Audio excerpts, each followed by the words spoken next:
KS Ramarao ಅಂತ ದೊಡ್ಡ producer suit ಕೇಸಲ್ಲಿ ಇಟ್ಕೊಂಡೆ ಮಧ್ಯದಲ್ಲಿ ಒಂದು ಡಾಬಾ ಹತ್ರ ನಿಲ್ಲಿಸ್ದ ಊಟಕ್ಕೆ ಅಂತ. ಯಾವ್ದೋ ಒಂದು ಚಿಕನ್ದು ಐಟಮ್ ಒಂದು ಬಿಲ್ ಬಂದಿಲ್ಲ ಅವನಿಗೆ. ಜೋರ್ ಗಲಾಟೆ ಶುರು ಮಾಡ್ದ. ಈ ಸೂಟ್ ಕೇಸ್ ತಗೊಂಡೋಗಲ್ಲಿ ಇದ್ರ ಮೇಲೆ ಇಟ್ಕೊಂಡೆ ಅವನಿಗೆ ಕನ್ವಿನ್ಸ್ ಮಾಡಿದೆ. ಸೂಟ್ ಕೇಸ್ ಅಲ್ಲೇ ಬಿಟ್ಟೆ ಸೀದಾ ಹೊರಟೆ. ಅಯ್ಯೋ ಸೂಟ್ ಕೇಸ್ ಮರ್ತ್ ಬಂದಿದ್ದೀನಿ.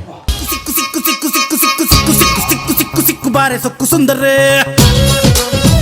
ಅಲ್ಲ ವೀರ ಕನ್ನಡಿಗ ಅಪ್ಪು ಪುನೀತ್ ರಾಜ್ಕುಮಾರ್ದು KS ರಾಮರಾವ್ ಅಂತ ದೊಡ್ಡ ಪ್ರೊಡ್ಯೂಸರ್ ಹೈದರಾಬಾದ್ ದೊಡ್ಡ ಫೇಮಸ್ ಅವರು. ಅದೇ 100 ಸಿನಿಮಾ ಮೇಲೆ ಪ್ರೊಡ್ಯೂಸ್ ಮಾಡಿದ್ದಾರೆ. ದೊಡ್ಡ ದೊಡ್ಡ ಸಿನಿಮಾಗಳು ನಮ್ಮ ಚಿರಂಜೀವಿದೆ ಬೇಜಾನ್ ಸಿನಿಮಾ ಮಾಡಿದ್ದಾರೆ ಅವರು. ಹೌದು, ಚಿರಂಜೀವಿ ಕಾಂಬಿನೇಷನ್. ಅಷ್ಟು ದೊಡ್ಡ ಪ್ರೊಡ್ಯೂಸರ್ ಅವರು. ಅವರು ವೀರ ಕನ್ನಡಿಗನ ಪುನೀತ್ ಸರ್ನ ಹಾಕೊಂಡು ಕನ್ನಡದಲ್ಲಿ ಸ್ಟಾರ್ಟ್ ಮಾಡಿದ್ದು. ಅವಾಗ ನಾನು ಚಂಪಕಧಾಮ್ ಬಾಬು ಎಲ್ಲ ಮ್ಯಾನೇಜರ್ಸು. ಅವಾಗ ಹಿಂಗೆ ಆಯ್ತು. ಇಲ್ಲೆಲ್ಲ ಶೂಟಿಂಗ್ ಮುಗಿಸಿ ನಾವು ಹೈದರಾಬಾದಿಗೆ ಶಿಫ್ಟ್ ಆದ್ವು. ನಾನು ಮೊದಲೇ ಒಂದು ಕಂಡೀಷನ್ ಹಾಕ್ಬಿಟ್ಟೆ, ನೋಡಪ್ಪ ನನಗೆ ಬೇರೆ ಪಿಕ್ಚರ್ಗೂ ಹೋಗ್ಬಿಡಲ್ಲ ನೀವು, ನಾನ್ ಮಾಡೋ ಸಿನಿಮಾದಲ್ಲಾರು ಒಂದು ಪಾತ್ರ ಬೇಕಲ್ಲಪ್ಪ ಹಾಕ್ರಪ್ಪ. ಅವ್ರು ತೆಲುಗು ಡೈರೆಕ್ಟರ್ ಅವರು. Meher Ramesh. Jagannath assistant Meher Ramesh. Okay, Puneeth young getup ಇದೆಯಲ್ಲ, ಫಾದರ್ ಮಗ ಎರಡೂ ಅವರೇ ಮಾಡಿರೋದು. ಫಾದರ್ ಕ್ಯಾರೆಕ್ಟರ್ ಫ್ಲಾಶ್ ಬ್ಯಾಕ್ ಅಲ್ಲಿ ಫ್ರೆಂಡ್ಸ್ ಎಲ್ಲ ಬರ್ತಾರೆ. ನಮ್ಮ ಅವಿನಾಶ್ ಇರ್ತಾರೆ, ನಾನು ಇರ್ತೀನಿ, ಸತ್ಯಜಿತ್ ಅವನು ಇರ್ತಾನೆ, ಕಿಲ್ಲರ್ ವೆಂಕಟೇಶ್ ಇರ್ತಾನೆ. ನಾವೆಲ್ಲ ಪುನೀತ್ಗೆ ಫ್ರೆಂಡ್ಸ್. ಆ ಕ್ಯಾರೆಕ್ಟರ್ ಮಾಡ್ಸೋಣ ಸರಿ ಆಯ್ತು. ಅಲ್ಲಿ ಕೆಲವು ಸೀನ್ ಎಲ್ಲ ಬಂತು ಹೈದರಾಬಾದಲ್ಲಿ. ಅವ್ರ ಕಾಂಬಿನೇಷನ್ ಅಲ್ಲಿ ಒಡನಾಟ, ಫ್ಲ್ಯಾಶ್ ಬ್ಯಾಕು, ಸುಮಾರು 8-10 ದಿವಸ ಅಲ್ಲಿ ಕ್ಯಾರೆಕ್ಟ್ರು ಮಾಡಿದೆ. ಮ್ಯಾನೇಜ್ಮೆಂಟು ಮಾಡಿಕೊಂಡು ಅಲ್ಲಿಂದ ಬಾಂಬೆ ಹಾರ್ಬರ್ಗೆಲ್ಲ ಶಿಫ್ಟಿಂಗ್ ಇತ್ತದು. ಬಾಂಬೆಗೆ ಶಿಫ್ಟ್ ಅಂತ ಆಯಿತು. ಓಕೆ, ಸೊ ಅವ್ರು ಕರೆದುಬಿಟ್ಟು ಏನು ಮಾಡಿದ್ರು, ಅವಾಗ ಬಾಬು ಏನೋ ಕೆಲಸಕ್ಕೋಸ್ಕರ ಅವನು ಡೈರೆಕ್ಟ್ ಬೆಂಗಳೂರಿಗೆ ಬಂದ. ನೀನೊಬ್ಬನೇ ಹೋಗ್ಬಿಡಪ್ಪ, ಅಲ್ಲಿ ಲೋಕಲ್ ಮ್ಯಾನೇಜರು ಇರ್ತಾರಲ್ಲ ಹ್ಯಾಂಡ್ಲ್ ಮಾಡ್ಕೋ ಅಂತಂದು. ಆಮೇಲೆ ಹೈದರಾಬಾದ್ ಮ್ಯಾನೇಜರು ಒಬ್ಬರಿದ್ದರು. ಸೊ ಪ್ರೊಡ್ಯೂಸರ್ ಏನು ಮಾಡಿದ್ರು, ಇದೇ ಸೂಟ್ ಕೇಸ್ ಅವಾಗಲಿತ್ತು ನನಗೆ. ಅದು Mysuru Lokeshwara suitcase. Suitcase ಮಂಜೆ ಅಂತ ಸೂಟ್ ಕೇಸ್ ಹಾಗೆ ಇತ್ತು. ಅವ್ರೇನು ಮಾಡಿದ್ರು, ದಾರಿ ಖರ್ಚಿಗೆಲ್ಲ ಕೊಡಬೇಕಲ್ಲ ಎಲ್ರಿಗೂ, ಒಂದು ಬಸ್ಸೇ ಮಾಡಿದ್ರು ನಮಗೆ. ಓಲೋ ಬಸ್ ಮಾಡಿದರು.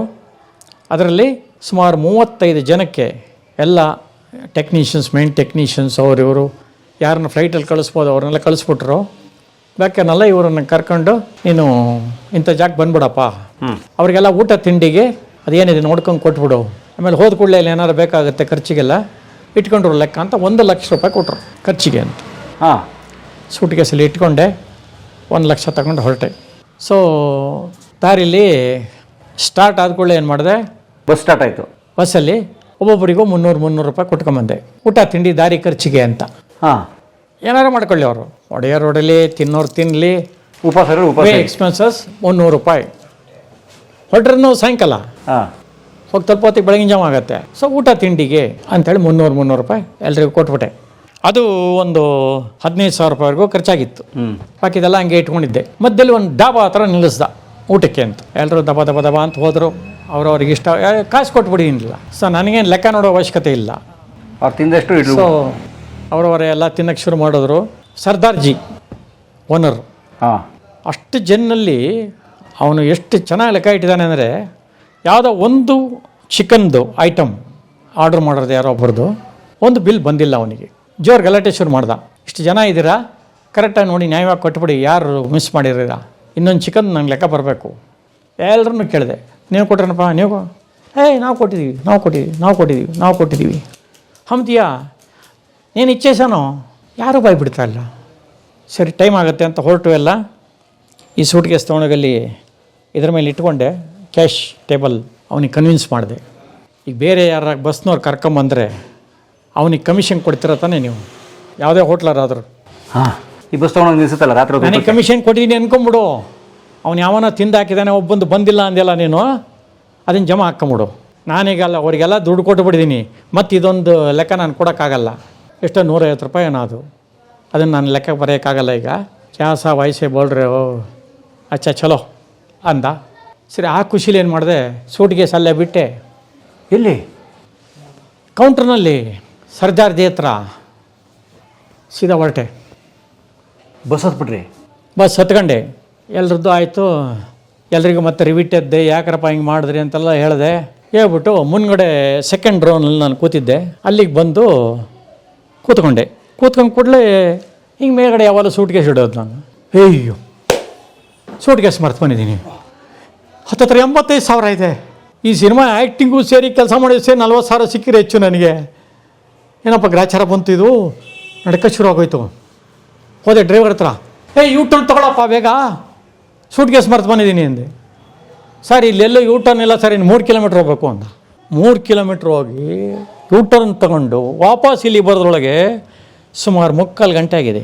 ಅಷ್ಟು ತನಕ ಹೊಡ್ಕತಾ ಇದೆ ಅದೇ. ಅಲ್ಲಿ ನಿಲ್ಲಿಸ್ದ, ಇಮ್ಡಿಯೇಟ್ ಕೊಡೋದೆ ಕೌಂಟ್ರ್ ಹತ್ರ. ಏನು ಉತ್ತರ ಕೊಡಲಿ, ಅವನು ಏನು ಮಾಡಲಿ, ಅವನು ಬೇರೆ ಸಿಟ್ಟಲ್ಲಿದ್ದಾನೆ. ಹಾಂ, ನಾನು ಹೆಂಗೋ ಕಮಿಷನ್ ಕೊಟ್ಟೆ ಅನ್ಕೊಂಬಿಡಯ್ಯಪ್ಪ, ಬೇಕಾದ್ರೆ ಅದನ್ನು ಲೆಕ್ಕ ಹಾಕೊಂಬಿಡು ಅಂತ ಹೇಳಿದ್ದೀನಿ. ಆದರೂ ಸಾಫ್ಟಾಗಿ ನೈಸ್ ಮಾಡಿ ಬಂದಿದ್ದೀನಿ ಅವನ್ನ. ಏನಾಯ್ತಪ್ಪ ಹಿಂಗೆ ಹೋದೆ, ಸೂಟ್ಗೇಸ್ ಅಲ್ಲೇ ಇದೆ ಸ್ವಾಮಿ, ಯಾರೂ ಮುಟ್ಟಿಲ್ಲ. ಇನ್ನು ಜನಗಳಿದ್ದರಿಂದ ಅವ್ರದ್ದು ಅಂದ್ಕೊಂಡು ಯಾರೂ ಮುಟ್ಟಿಲ್ವೋ, ಅದು ಏನೋ ಆ ಭಗವಂತನ ಅನುಗ್ರಹ ಹಾಗೇ ಇದೆ. ಅರೆ ಭಾಯ್ ಸಾಬ್, ನಮ್ಮದು ಇದು ಸೂಟ್ ಕೇಸ್ ಭೂಲ್ ಗಯಾ, ಥ್ಯಾಂಕ್ ಯು, ಮೈ ಲೇ ಲೂಂಗಾ, ಬಹು ಶುಕ್ರಿಯಾ ಸಾಬ್. ಹಾಂ, ಅಚ್ಚಾ ಅಂದ. ಏನೂ ಹೇಳಲಿಲ್ಲ. ಪೈಸೆ ಚೆಕ್ ಕೊರೋ. ಚೆಕ್ ಮಾಡಿದೆ ಯಾಕೆ ಸರ್, ಇದ್ರಲ್ಲಿ ಲಾಕ್ ಮಾಡಿದ್ದೀನಿ, ಅದು ನೀವೇನು ಹೊಡೆದು ಇದು ಮಾಡಿರ್ತೀರಾ, ಇರುತ್ತೆ ಬಿಡಿ. ಅಚ್ಚಾ ಶುಕ್ರಿಯಾ, ಚಲೋ ಅಂದ. ಬಂದೆ, ಬಾ ಎಂತ ಇದಾಯ್ತಪ್ಪ ಅಂತ, ಇನ್ನು ಹುಷಾರಾಗಿರ್ಬೇಕಪ್ಪ ಅಂದ್ಕೊಂಡು ಬಂದೆ. ದೀಪ ಕನ್ನಡ, ದೇಹ ಕನ್ನಡ, ಬಾಳು ಕನ್ನಡ ನನ್ನದೆಂದು ಬ್ರಹ್ಮನಿದ್ದಿರೆ ಕದಿಯುತ್ತಿದ್ದರೆ ಸಹಿಸೋಣ್ಣಲ್ಲ. Next day Nariman point, Mumbai Nariman point. ಅಲ್ಲಿ ಶೂಟಿಂಗು. ಅಲ್ಲಿ ಒಂದು ಜಾಗದಲ್ಲಿ ಮೇಕಪ್ ಎಲ್ಲ ಇಟ್ಕೊಂಡು ಟಿಫನ್ ಎಲ್ಲ ಆಯಿತು. ನಮ್ಮವರೇ ಇದ್ದಾರೆ ಎಲ್ಲ ಅಲ್ಲಿ ಟಿಫನ್ ಮಾಡೋರು. ಆ ಕಡೆ ಕಾಸ್ಟ್ಯೂಮ್ನವ್ರು ಗಾಡಿ ನಿಲ್ಲಿಸ್ಕೊಂಡು ಇಟ್ಕೊಂಡಿದ್ದಾರೆ, ಎಲ್ಲ ಆಯಿತು. ಅವನು ಅಸಿಸ್ಟೆಂಟ್ ಡೈರೆಕ್ಟರ್ ಬಂದ. ಸರ್ ಮಂಜಯ್ ಸರ್, ನೆಕ್ಸ್ಟ್ ನಿಮ್ಮದೇ ಶಾರ್ಟು, ಮಾಂಟೇಜ್ ಶಾರ್ಟ್ಸು, ನಿಮ್ಮ ಡ್ರೆಸ್ ಹಾಕೊಂಡು ಬೇಗ ಬಂದ್ಬಿಡಿ ಅಂದ. ನಮಗೆ ಮೊದಲೇ ಆ್ಯಕ್ಟಿಂಗ್ ಹುಚ್ಚು, ಎಲ್ಲಿ ಮಿಸ್ ಆಗ್ಬಿಡುತ್ತೋ. ಅವ್ರು 4 ಜನ ಹೋಗಾಯ್ತು, ಅವಿನಾಶ್ ಅವರೆಲ್ಲ ಹೋಗಾಯ್ತು. ಇಮಿಡಿಯಾಗಿ ಡ್ರೆಸ್ ಕೊಡಪ್ಪ ಅಂದೆ. ಡ್ರೆಸ್ ಹಾಕೊಂಡೆ, ಪಂಚೆ ಶರ್ಟು ಎಲ್ಲ ಹಾಕ್ಕೊಂಡೆ, ಟವಲ್ ಹಾಕೊಂಡೆ, ಸೀದಾ ಹೊಡೆದೆ. ಅಗೈನ್ ಬ್ರೀಫ್ ಕೇಸ್ ಅಲ್ಲೇ ಬಿಟ್ಟು ಹೋದೆ. ಎಲ್ಲಿ? ಕಾಸ್ಟ್ಯೂಮ್ ಹತ್ರ ಆ ಬೆಂಚ್ ಇದೆಯಲ್ಲ, ಆ ಬೆಂಚ್ ಮೇಲೆ ಇಟ್ಕೊಂಡಿರೋದು. ಬೆಂಚ್ ಪಕ್ಕದಲ್ಲಿ ಕಾಸ್ಟ್ಯೂಮ್ ಇರೋದು, ಆ ಬೆಂಚ್ ಪಕ್ಕದಲ್ಲಿ ಟಿಫನ್ ಎಲ್ಲ ಮಾಡಿರೋದು ನಾವು. ಅಂದ್ರೆ ರೋಡಲ್ಲಿ, ಆ ಬೀಚ್ ಪಕ್ಕ, ಅದು ರೋಡಲ್ಲಿ. ಬಾಂಬೆಲೆಲ್ಲ ಹಿಂಗೆ ತಿರುಗೋದ್ರೊಳಗೆ ಇರಲ್ಲ, ಅಷ್ಟು ಡೇಂಜರಸ್ ಜಾಗ. ಹಿಂಗೆ ಅನ್ನೋದ್ರೊಳಗೆ ಹೊರಟೋಗಿರುತ್ತೆ. ಅಂಥ ಜಾಗದಲ್ಲಿ ನೋಡ್ಕೊಳ್ಳಯ್ಯ ಅಂತ ಕಾಸ್ಟ್ಯೂಮರ್ಗೂ ಹೇಳಿಲ್ಲ, ಕಾಸ್ಟ್ಯೂಮ್ ವ್ಯಾನಲ್ಲೂ ಇಟ್ಟಿಲ್ಲ, ಪ್ರೊಡಕ್ಷನ್ವರೆಗೂ ಹೇಳಿಲ್ಲ. ಆ್ಯಕ್ಟಿಂಗು ಮಿಸ್ ಆಗ್ಬಿಡುತ್ತೆ. ಮಾಂಟೇಜ್ ಶಾಟು ಹೊಡೆದೆ, 15 ನಿಮಿಷ. ಅದು ಇದು ಸಮುದ್ರ ತಣ್ಣಲ್ಲಿ ಹಿಂಗೆ ಅಂತ ಇರೋದು, ಒಬ್ರಿಗೊಬ್ಬರು ಇದು ಮಾಡ್ತಾ ಇರೋದು, ಆ ಥರ ಶಾರ್ಟ್ಸ್ ಎಲ್ಲ ತೆಗಿತಾ ಇದ್ದಾರೆ. ಸಡನ್ ಆಗೋಯ್ತು. ಮಿಯರ್ ರಮೇಶ್ ಹತ್ರ ಹೋದೆ. ಸರ್ ಹಿಂಗಾಗಿದೆ, ಬ್ರೀಫ್ ಕೇಸ್ ಮರ್ತ್ಕೊಂಡ್ಬಿಟ್ಟೆ ಸರ್. ಅಲ್ಲಿ ಏನಪ್ಪ ನೀನು ಹೋಗೆ ಬೇಗ ಅಂತ ಬೈದರು. ಬರ್ತೀನಿ, ಹಂಗೆ ಇದೆ ಸ್ವಾಮಿ ದೇವ್ರ ದಯದಿಂದ. 2 ಸಲ 2 ಜಾಗದಲ್ಲಿ 85,000 ರೂಪಾಯಿ ಕಳ್ಕೊಳ್ಳೋದನ್ನ, ಪ್ಲಸ್ ಆ ವೋಚರ್ಗಳು, ಅದು ರೆಸಿಪ್ಟು, ಬಿಲ್ ಬುಕ್ಕು, ಕೆಲವು ಪರ್ಮಿಷನ್ಸು ಎಲ್ಲ ಹಂಗೆ ಉಳಿತು ಸ್ವಾಮಿ. ಯಾವ ದೇವ್ರ ಪುಣ್ಯನೋ ಅಥವಾ ನಾವು ಮಾಡಿರ್ತಕ್ಕಂಥ ಒಂದು ಇದರ ಪುಣ್ಯಫಲ ಇರ್ಬೋದು, ಗೊತ್ತಿಲ್ಲ, ಉಳೀತು. ಆಮೇಲೆ ನೆಕ್ಸ್ಟ್ ಡೇನೆ ಕರೆದುಬಿಟ್ಟು ಕ್ಯಾಶಿಯರ್ಗೆ, ಸಾಬ ಇಷ್ಟು ಜನದ್ದು ಇದು ಕೊಟ್ಟಿದ್ದೀನಿ ದುಡ್ಡು, ನಂಗೆ ದುಡ್ಡಿನ ಸವಾಸ ಬೇಡ, ನಾನು ಎಲ್ಲ ಸಿನಿಮಾಕ್ಕೂ ಹ್ಯಾಂಡ್ಲ್ ಮಾಡಿದ್ದೀನಿ, ಆದರೆ ಇಲ್ಲಿ ಯಾಕೋ ನನಗೆ ಹೊಡಿತಾ ಇದೆ. 2 ಸಲ ದೇವ್ರು ಉಳಿಸಿಯಾನೆ ಹೋಗೋದನ್ನ, ನೀನೇ ಹ್ಯಾಂಡ್ಲ್ ಮಾಡ್ಕೊಳ್ಳಪ್ಪ ಅಂಥೇಳಿ ಬರೀ ಹೇಳೋದು, ಏನಾರು ಇದ್ದರೆ ಫಾಲೋ ಮಾಡೋದು, ಪ್ಲಸ್ ಆ್ಯಕ್ಟಿಂಗ್.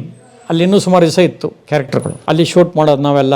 ಆಮೇಲೆ ನಮ್ಮನ್ನು ಶೂಟ್ ಮಾಡೋದು ನಾವು, ಸಾಯೋದು ಎಲ್ಲ ಸೀನ್ ಇತ್ತು. ಬೋಟಲ್ಲಿ ಹೋಗ್ತಾ ಇರೋ ಸಾಯಿಸ್ಬೋಣ ಇವನ್ನ ಅಂದರು. ಬೋಟಿಂದ ಹಿಂಗೆ ಬಿದ್ದೋಗ್ಬೇಕು ಕೆಳಿಕೆ ಸಮುದ್ರಕ್ಕೆ. ಸ್ವಾಮಿ ನನಗೆ ಈಜು ಬರುತ್ತೆ, ಇಲ್ಲ ಅಂತ ಹೇಳಲ್ಲ, ಆದರೆ ಸಮುದ್ರ ಅಂದರೆ ಭಯ ನನಗೆ. ಸಮುದ್ರದ ಅಲೆಗಳು. ನೀವು ಬೇಕಾದ್ರೆ ಇದಕ್ಕೆ ಕರ್ಕೊಂಡೋಗಿ ಕನ್ಯಾಕುಮಾರಿಗೆ, ಅಲ್ಲೂ ವಿವೇಕಾನಂದ ರಾಕತ್ರಲ್ಲ, ಈ ಕಡೆ ಪೋಷನ್ ಇದೆ, ಆ ದೇವಸ್ಥಾನದ ಪಕ್ಕದಲ್ಲಿ ಸ್ನಾನ ಎಲ್ಲ ಮಾಡ್ತಾರಲ್ಲ, ಅಲ್ಲಿ ತುಂಬ ತಳಿ ನೀರು, ನೆಲ ಕಾಣಿಸ್ತಾ ಇರುತ್ತೆ, ಜಾಸ್ತಿ ಅಲೆ ಇಲ್ಲ. ಶ್ರೀಲಂಕೆಗೆ ಹೋದ್ರು ಇಲ್ಲಿಂದ ಅಂತೆಲ್ಲ ಜಾಗ ಇದೆ, ತೋರಿಸ್ತಾರಲ್ಲಿ. ಸೊ ಅಲ್ಲಿ ಬೇಕಾದ್ರೆ ಕರ್ಕೊಂಡೋಗಿ ನಾನು ಹೇಳ್ತೀನಿ. ಈ ಸಮುದ್ರ ಮಾತ್ರ ನನ್ನ ಮಳೆಯಲ್ಲ ಸ್ವಾಮಿ. ನೋಡಿ ಅಲೆಗಳು ಹೆಂಗೆ ಬರ್ತಾ ಇದೆ, ಹೆಚ್ಚು ಕಮ್ಮಿ ಆಗ್ಬಿಡ್ತು. ಬೇರೆ ಥರ ಸಾಯಿಸಿಬೇಕಾದ್ರೆ ನೀವು ನನ್ನ ಪರವಾಗಿಲ್ಲ.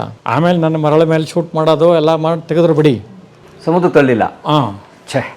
ಸೊ ಹಾಗಾಗಿ ವೀರ ಕನ್ನಡಿಗ ಮಾಡುವಾಗ ಅಲ್ಲಿ ನನಗೆ ಈ ಆ್ಯಕ್ಟಿಂಗ್ ಹುಚ್ಚಿನಲ್ಲಿ 2-3 ಸೀಕ್ವೆನ್ಸ್ಗಳಲ್ಲಿ ಬಚಾವಾಗಿ ಬಂದೆ. ಇಷ್ಟೆಲ್ಲ ಆದಮೇಲೂ ಕೂಡ ಅಲ್ಲಿಂದ ವಾಪಸ್ಸು ಹೈದರಾಬಾದಿಂದ ಬಾಂಬೆಗೆ ಹೋಗ್ಬಿಟ್ಟಿದ್ದೀವಿ. ಬಾಂಬೆಯಿಂದ ಪುನಃ ವಾಪಸ್ಸು 3-4 ಸಲ ಗ್ಯಾಪ್ ಆದಮೇಲೆ ಬ್ಯಾಲೆನ್ಸ್ ವರ್ಕ್ ಬೆಂಗಳೂರಿನಲ್ಲಿ ಅಂತ ಬೆಂಗಳೂರಿಗೆ ಶಿಫ್ಟ್ ಅಂತ ಆಯಿತು. Patch work Bangalore.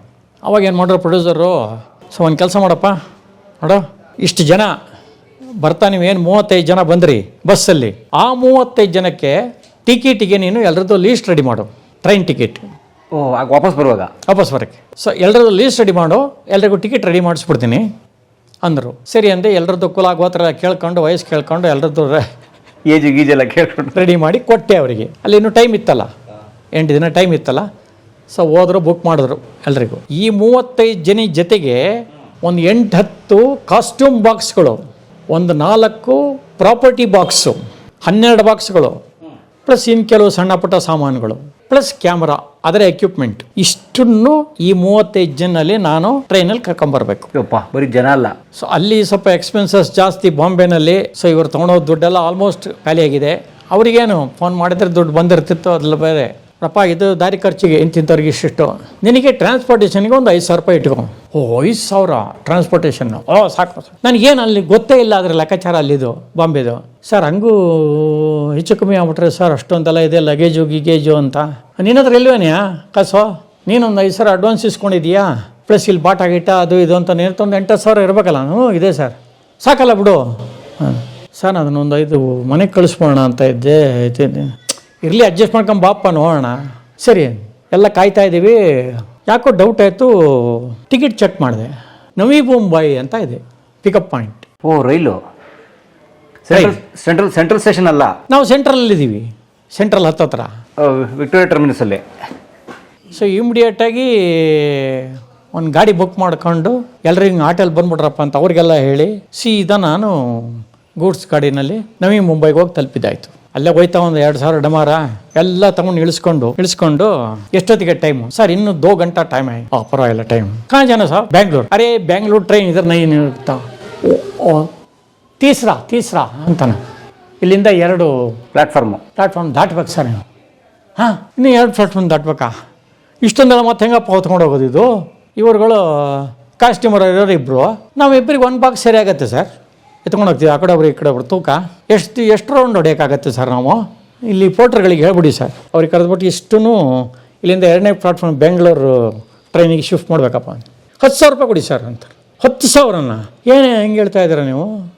ಅಷ್ಟಾಗ ಸರ್, ಇಷ್ಟೊಂದು ಲಗೇಜ್ ಇದೆ. ಕ್ಯಾಮ್ರಾದವ್ರು ಅವರು ಒಂದೊಂದು ಹಿಡ್ಕೊಂಬರ್ತಾರಪ್ಪ. ಅವ್ರು 4 ಜನ ಇದ್ದಾರೆ, 4 ಬಾಕ್ಸ್ ಹೋಯ್ತು, ಇನ್ನೂ 4 ಉಳ್ಕೊಳತ್ತೆ ಅಷ್ಟೇ. ಕಾಸ್ಟ್ಯೂಮ್ನವ್ರು 1 ಹಿಡ್ಕೊಂಡೋದ್ರು, ಇನ್ನೊಂದು 9 ಬಾಕ್ಸ್ ಉಳಿಯುತ್ತೆ. ನೀವು ಏನೇ ಮಾಡಿ ಸರ್, ಬೇಕಾದ್ರೆ ಅದನ್ನೂ ಬಿಟ್ಟುಬಿಡೋಕೆ ಹೇಳಿ, ನಾವೇ ತೊಗೊಂಡೋಗ್ತೀವಿ. 10,000 ರೂಪಾಯಿ ಕಮ್ಮಿ ಆಗಲ್ಲ ಸರ್. ತಲೆ ಕೆಟ್ಟೋಯ್ತು ಸಮಯ, ಏನು ಮಾಡಬೇಕು ಗೊತ್ತಾಗ್ತಾ ಇಲ್ಲ. ಸರಿ ಇನ್ನೊಂದಿಬ್ಬರು ನಾನು ಕೇಳಿ, ಅವ್ರನ್ನೆಲ್ಲ ಕೇಳಿ, ಅಪ್ಪ ಬೆಂಗಳೂರು ಬಾಂಬೆ ಹೊಸ್ತಪ್ಪ, ನಮಗೆ ಗೊತ್ತಿಲ್ಲ, ದುಡ್ಡೇ ಇಲ್ಲ ಅಷ್ಟೊಂದು, ಶೂಟಿಂಗ್ ಬಂದಿದ್ದೀವಿ, ಏನೋ ಮಾಡ್ರಪ್ಪ. ಪ್ರೊಡ್ಯೂಸರು ಹೊರಟೋದ್ರು ಫ್ಲೈಟ್ ಹತ್ಕೊಂಡು, ಏನು ಮಾಡೋಣ ನಾವು, ಏನೂ ತೊಂದೂ ಇಲ್ಲ ನಾವು, ನೋಡು ಕೈಲಿ ಕೊಟ್ಟು ಬರೋಣ ಅಂದರೆ ಅಂತ ಅವ್ರಿಗೆ ಗಿಂಜಿಬಿಟ್ಟು ಕಣ್ಣಲ್ಲಿ ನೀರು ಹಾಕೋದೊಂದು ಬಾಕಿ ಅವರಿಗೆ. ನಮ್ಮ ದೈನ್ಯತೆ, ನಮ್ಮ ರಿಕ್ವೆಸ್ಟ್ ನೋಡಿ ಅವರಿಗೆ ಗೊತ್ತಾಗೋಯ್ತು, ಇವರು ರಿಯಲ್ ಪ್ರಾಬ್ಲಮಲ್ಲಿದ್ದಾರೆ ಅಂತ. ಅಷ್ಟೊತ್ತಿಗೆ ಒಂದಿಬ್ರು ಯಾರೋ ಕನ್ನಡ ಗೊತ್ತಿರೋನು ಬೇರೆ ಒಬ್ಬ ಬಂದ. ಅದರಲ್ಲೊಬ್ಬ ನಾನು ಕಂಡಿಡ್ದ. ನೋಡಿದ್ದೀವಿ ನಾವು ಕನ್ನಡ ಪಿಕ್ಚರ್ಗಳು ಟಿ ವಿಲಿ ನೋಡ್ತಾ ಇರ್ತೀವಿ. ಏನು ಸರ್ ನಿಮಗೆ ಇಲ್ಲಿ ಬರುವಾಗ ನೋಡ್ಕೊಂಬರ್ಬಾರ್ದ ಸರ್? ಭಾಳ ಕಷ್ಟ ಇದೆ ಬೆಂಗಳೂರು ಬಾಂಬೆ. ಸರಿ ಸರ್ ಆಯಿತು, 5,000 ರೂಪಾಯಿ ಕೊಡಿ ಸರ್, ಅರ್ಧಕ್ಕರ್ಧ 4,000 ಮಾಡ್ಕೊಳ್ರಿ. ಇಲ್ಲ ಸರ್ ಇದಕ್ಕೆ ಕಮ್ಮಿ ಆಗಲ್ಲ. ಆಯ್ತಪ್ಪ. ಇಷ್ಟು ಹೇಳುವೆ. ಅಲ್ಲಿಗೆ ಶಿಫ್ಟ್ ಆದಮೇಲೆ ಟ್ರೈನ್ ಬಂದಮೇಲೆ ಒಂದು 3 to 5 ಮಿನಿಟ್ಸ್ ನಿಲ್ಲತ್ತೆ ಅಲ್ಲಿ. 5 ಮಿನಿಟ್ಸ್ ಅಷ್ಟೇ. ಹಾಂ, ಅಷ್ಟರೊಳಗೆ ಇಷ್ಟು ಲಗೇಜ್ ಹೋಗಬೇಕು. ಒಂದೇ ಡೋರ್ಲ್ಲಿ ಹೋಗೋಕ್ಕಾಗಲ್ಲ, ಟೈಮ್ ಸಾಕಾಗಲ್ಲ. 2-3 ಕಡೆ ಶಿಫ್ಟ್ ಆಗಬೇಕು. ಬಟ್ ನಾವು ಅಷ್ಟೊಂದು ಜನ ಇರೋದ್ರಿಂದ ಈ ಡೋರು ಆ ಡೋರು 2 ಕಡೆ ಕವರ್ ಮಾಡ್ಕೊಂಡ್ರೆ ತೆಗೆದು ಅಲ್ಲಿ ತುಂಬೋದು, ಆಮೇಲೆ ಜೋಡಿಸ್ಕೊಳ್ದು ಏನೋ ಮಾಡ್ಬೋದು ಅಂತ ಪ್ಲ್ಯಾನ್ ಮಾಡಿ ಎಲ್ರಿಗೂ ಇನ್ಸ್ಟ್ರಕ್ಷನ್ ಕೊಟ್ಟು ತಾಲೀಮ್ ನಡೆಸಿ, ಇಂಥ ಹಿಂಗೆ ಎತ್ಕೊಂಡು ಹಿಂಗೆ ಹಾಕ್ಬೇಕಪ್ಪ, ಅವರು ನಿಮಗೆ ಸಪೋರ್ಟ್ ಮಾಡ್ತಾರೆ, ಬರೀ ಅಲ್ಲಿಂದ ತಂದಿರೋದಲ್ಲ ಒಳಗೆ ಹಾಕೋ ತನಕ ಅವ್ರಿಗೆ ಮಾತಾಡಿರೋದು ಅಂಥೇಳಿ ಪ್ಲ್ಯಾನ್ ಮಾಡಿ, ಅಲ್ಲಿ ಸ್ವಲ್ಪ ಡಿವೈಡ್ ಮಾಡಿ, ಇಲ್ಲಿ ಸ್ವಲ್ಪ ಡಿವೈಡ್ ಮಾಡಿ, ಟ್ರೈನ್ ಬಂದ ಕೂಡಲೇ ಹೆಂಗೋ ಕಷ್ಟಪಟ್ಟು ದಮ ಅಂತ ಎಲ್ಲ ತಳ್ಳಿ ಎಲ್ಲ ಹೋಯ್ತಾ ಅಂತ ಒಂದ್ಸಲ ಚೆಕ್ ಮಾಡ್ಕೊಂಡು ಅಬ್ಬಾ ಅಂತ ನಿಟ್ಟುಸಿರು ಬಿಟ್ಕೊಂಡು ಹೊರಟ್ರೆ ಟ್ರೈನ್ ಮೂವ್ ಆದ್ಕೊಳ್ಳೆ ಟಿ ಟಿ ಬಂದ. ಕ್ಯಾ ಕರ್ ರहे हो? ಗೋಡೌನ್ है क्या? लगेज डालने का जगह है, ಹೆವಿ ಟ್ವಿಸ್ಟು, निकालो नेक्स्ट स्टॉप में सब लगेज ಬಂಡಿ में डालो ಅಂತ. ಇನ್ನೆಲ್ಲಿಗೆ ಹೋಗೋಣ ಸ್ವಾಮಿ? ಮತ್ತೆ ಪೋಟ್ರ್ಗಳನ್ನ ಹುಡ್ಕೊಂಡು ಕಾಸು ಬೇರೆ ಖಾಲಿ ಆಗೋಯ್ತು, ದಾರಿ ಖರ್ಚಿಗೆ ಉಳ್ಕೊಂಡಿದೆ. ಇನ್ನು ಮತ್ತೆ ಅವನಿಗೆ ಪಟಾಯಿಸಿ ಟಿ ಟಿಗೆ ಈ ಥರ ಸಿನಿಮಾದವರು ಸ್ವಾಮಿ ಹಿಂಗಾಗೋಗಿದೆ, ನಮ್ಗೆ ಗೊತ್ತಿಲ್ಲ ಹೊಸ್ತು ನೋಡಿ. ಇಲ್ಲೇ ನಾವು 35 ಜನ ಇದ್ದೀವಿ. ಇಲ್ಲಿ 35 ಜನಕ್ಕೆ ಒಂದೊಂದು ಬಾಕ್ಸ್ ಅಂದ್ರೆ 35 ಬಾಕ್ಸ್. ನಾವು ಅಷ್ಟೊಂದು ಇಟ್ಕೊಂಡಿದ್ದೀವ? ಇಲ್ವಲ್ಲ. 10 ಬಾಕ್ಸ್ ಇದೆ, ಕ್ಯಾಮ್ರಾದೊಂದು 4 ಬಾಕ್ಸ್ ಇದೆ, ಬೇರೆ ಸಣ್ಣದು ಪುಡ್ದು ಬಿಟ್ಬಿಡಿ, ಪರ್ಸನಲ್ ಲಗೇಜ್ ಬಿಟ್ಬಿಡಿ, ಹ್ಯಾಂಡ್ ಬ್ಯಾಗ್ಸ್ ಇಲ್ಲೇ ನಾವು ಅಡ್ಜಸ್ಟ್ ಮಾಡಿ ಇಟ್ಕೋತೀವಿ. ಈ ಜಾಗದಲ್ಲಿ ನಿಮ್ಗೆ ಯಾರು ಓಡಾಡೋರಿಲ್ಲ, ಯಾರೋ ಲಾಂಗಲ್ಲಿ ಹಿಂಗೆ ಬಂದವ್ರಿಗೆ ಮಾತ್ರ ಪಾಸ್ ಆಗಿ ಜಾಗ ಬೇಕಾನೆ, ಅದಕ್ಕೆ ನಾನು ಮಾಡಿಕೊಡ್ತೀನಿ ವ್ಯವಸ್ಥೆ ದಯವಿಟ್ಟು ಅಂತ ಹಿಂಗೆ ತಗೊಂಡು 1,000 ರೂಪಾಯಿ ಈ ಕಡೆ ಹಿಂಗೆ ತಗೊಂಡು ಅಡ್ಜಸ್ಟ್ ಮಾಡಿ ಸಮಯ ನೈವಾಯ್ತಾ ಮತ್ತು ಇನ್ನೊಂದು 500 ಸೇರಿಸಿ ಇದು ಬಿಟ್ಟರೆ ಊಟಕ್ಕೂ ಇಲ್ಲ ನಮಗೆ. ಹಿಂಗಾಗೋಗಿದೆ. ಇಲ್ಲಿ ಇಷ್ಟೊಂದು ಇದೆ, ಹೆವಿ ಎಕ್ಸ್ಪೆನ್ಸಸ್ ಅಂತನೂ ಗೊತ್ತಿಲ್ಲ ನಮಗೆ, ಪ್ರಾಬ್ಲಮ್ ಇದೆ, ಏನೋ ಮಾಡಿ ಸ್ವಾಮಿ ಅಂತ ರಿಕ್ವೆಸ್ಟ್ ಮಾಡಿ ಅವನಿಗೆ ದುಡ್ಡು ಹೊಡೆದು ಎಲ್ಲ ಮಾಡ್ಕೊಂಡು ಬೆಂಗಳೂರು ತಲುಪೋ ಹೊತ್ತಿಗೆ ಪುನರ್ಜನ್ಮ ಬಂದಂಗೆ ಆಗೋಯ್ತು ಸ್ವಾಮಿ. ಇನ್ಮೇಲೆ ಬಾಂಬೆಗೆಲ್ಲ ಹೋದ್ರೆ ಸರಿಯಾದ ದುಡ್ಡು ಇಟ್ಕೊಂಡೇ ಹೋಗ್ಬೇಕು. ಯಾಕೆಂದ್ರೆ ಅಲ್ಲಿ ಲೈಟ್ ಮ್ಯಾನ್ಗಳೇ 555 ಹೊಡಿತಾರೆ ಅವರು. ಸಿಗರೇಟ್ ಹೊಡೆಯಲ್ಲ, ಸಿಗರೇಟ್ 555. ಯಾಕೆಂದ್ರೆ ಅವ್ರ ಪೇಮೆಂಟ್ ಆ ಥರ ಇದೆ ಅಲ್ಲಿ ಲೈಟ್ ಡಿಪಾರ್ಟ್ಮೆಂಟ್ಗೆ. ಇಲ್ಲೆಲ್ಲ ಬರೀ 60 ರಿಂದ 90 ರೂಪಾಯಿ ಲೈಟ್ ಮ್ಯಾನ್ಗಳಿಗಿದ್ದಾಗ ಅವ್ರು 200 ರೂಪಾಯಿ ತಗೋತಾಯಿದ್ರು. 3 ಪಟ್ಟು ಆ ಲೆವೆಲ್ಗೆ ಇದ್ರು ಅವರು. ಪ್ಲಸ್ ಅಲ್ಲಿ ಕಾಸ್ಟ್ ಆಫ್ ಲಿವಿಂಗು ಹಾಗೇ ಇದೆ.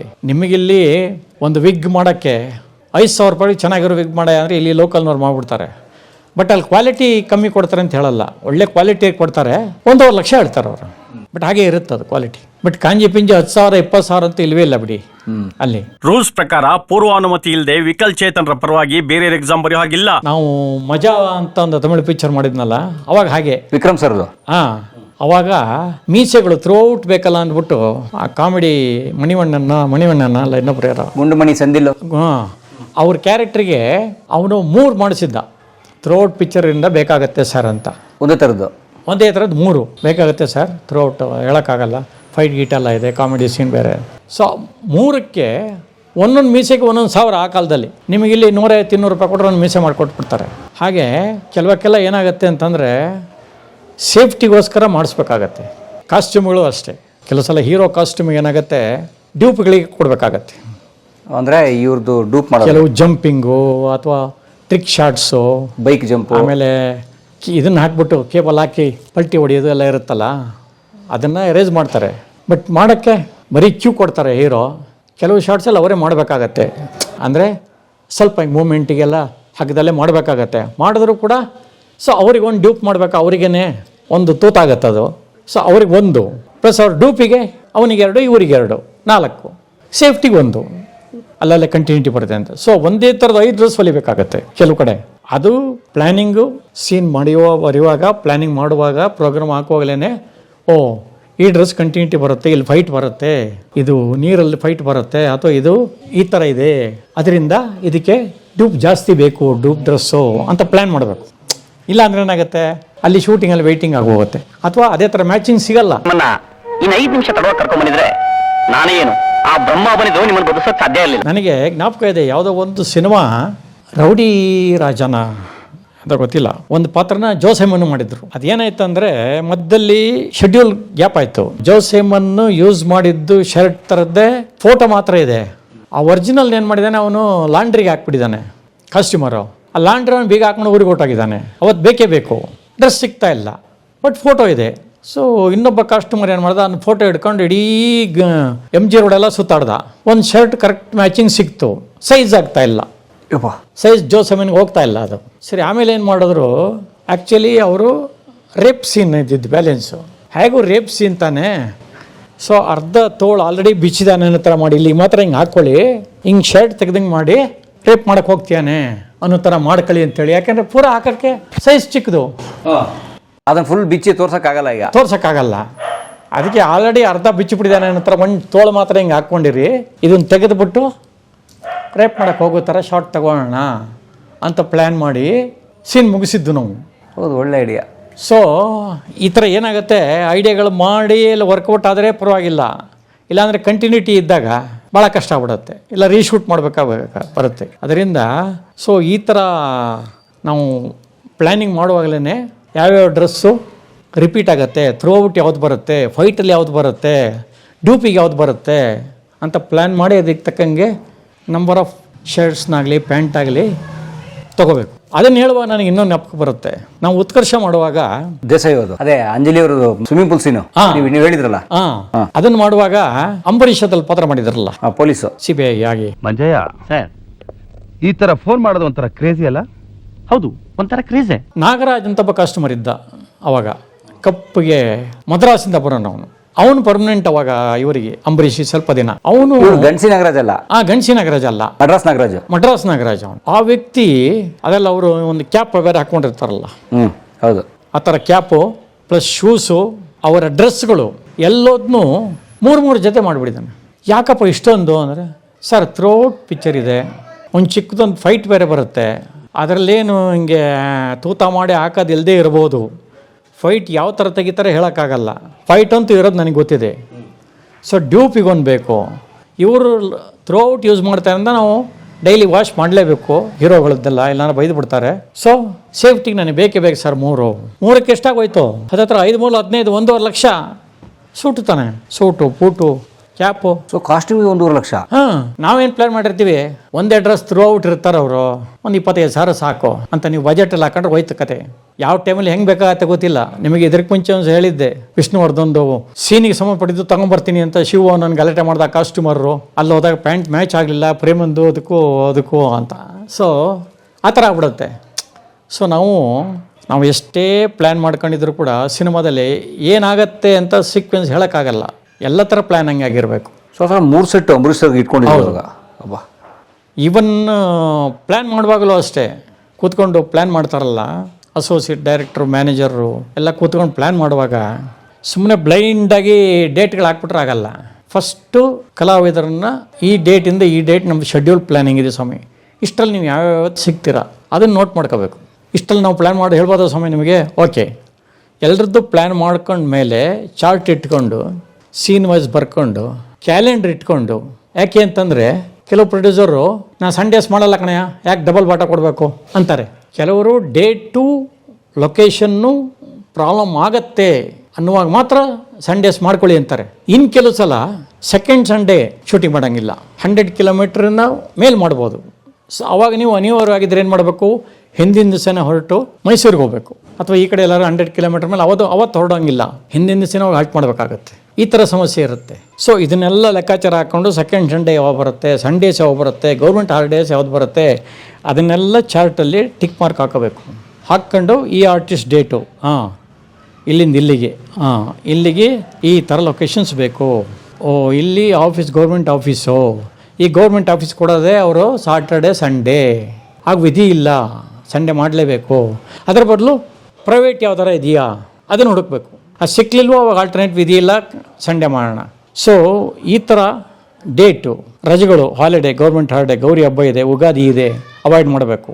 ಸೊ ಈ ಥರ ಪ್ಲ್ಯಾನಿಂಗ್ ಮಾಡಿ ಚಾರ್ಟ್ ರೆಡಿ ಮಾಡಿ ಅದಕ್ಕೆ ತಕ್ಕಂಗೆ ಪರ್ಮಿಷನ್ ಎಲ್ಲ ಹಾಕಿ ಪ್ಲ್ಯಾನ್ ಮಾಡಿ ಆಮೇಲೆ ಸರ್ ಇದು ಪಕ್ಕಾ ಡೇಟ್ ಸರ್ ಇಷ್ಟಿಷ್ಟು ಅಂತ ಕೊಟ್ಟು ಶೂಟಿಂಗ್ ಪ್ಲ್ಯಾನ್ ಮಾಡಿದ್ರೆ ಈಸಿಯಾಗಿ ನಡ್ಕೊಂಡು ಹೋಗೋದು. ಅದು ಬಿಟ್ಟರೆ ಅಧ್ವಾನನೇ ಆಗೋದು. So planning is very important. Manager and co directors ಯಾರಿರ್ತಾರೆ ಅಸೋಸಿಯೇಟು, ಅವರು ಪ್ಲ್ಯಾನ್ ಮಾಡ್ಕೊಂಡು ಹೋಗಬೇಕು. ಅವ ಮಾತ್ರ ಸುಲಲಿತವಾಗಿ ನಡ್ಕೊಂಡು ಹೋಗುತ್ತೆ. ನಮ್ಮ ಪರಮೇಶ್ವರ್ ಅವ್ರು ಮಾಡ್ತಕ್ಕಂಥ ಎಲ್ಲ ವಿಡಿಯೋಗಳನ್ನ ತಪ್ಪದೆ ನೋಡಿ, ಸಬ್ಸ್ಕ್ರೈಬ್ ಮಾಡಿ, ಬೆಲ್ ಬಟನ್ ಒತ್ತದ ಮರಿಬೇಡಿ. ಹಾಗೂ ನಿಮ್ಮ ಸ್ನೇಹಿತರಿಗೂ, ನೆಂಟರಿಗೂ, ಬಂಧು ಬಾಂಧವರಿಗೂ ಕೂಡ ಹೇಳಿ ಅಂತ ನಿಮ್ಮಲ್ಲಿ ಮನವಿ ಮಾಡಿಕೊಳ್ತೀನಿ. ಈ ವಿಡಿಯೋ ನೋಡಿದ್ದಕ್ಕೆ ನಿಮಗೆ ತುಂಬ ಧನ್ಯವಾದಗಳು. ಪುಸ್ತಕಗಳನ್ನು ಓದು ಮನಸ್ಸನ್ನು ಅರಳಿಸುತ್ತೆ, ಬುದ್ಧಿಯನ್ನು ಚುರುಕು ಮಾಡುತ್ತೆ, ಕಾಣದ ಹೊಸ ಲೋಕವನ್ನು ಪರಿಚಯಿಸುತ್ತೆ. ಹಾಗಾಗಿ ಓದುವ ಸಂಸ್ಕೃತಿ ಹೆಚ್ಚಾಗ್ಲಿ. ಧನ್ಯವಾದ.